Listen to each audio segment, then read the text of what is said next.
Right-wingers are literally the worst historians in history, and they have selective amnesia.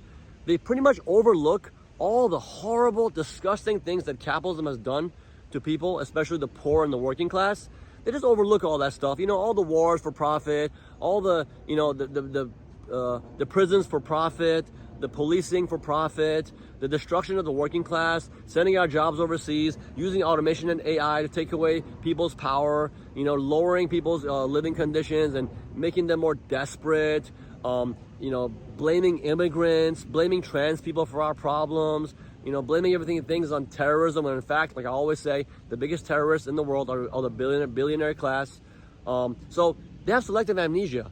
They never like tend to look at the major flaws and the huge cracks in the foundations of capitalism, but they instead blame everything. Oh my God, socialism. Oh, communism is the worst thing in history. Oh my God. Americans are the most propagandized people in history.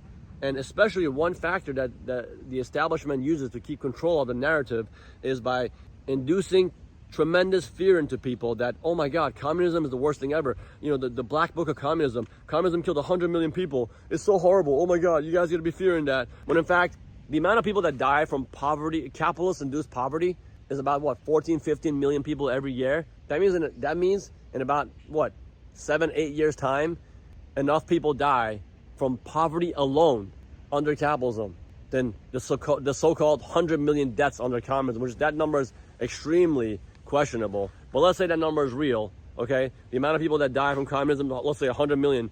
Well, that number, every single 8 years, we're achieving that number under capitalism from poverty alone. Don't ever forget violence, police violence, you know, wars or whatnot.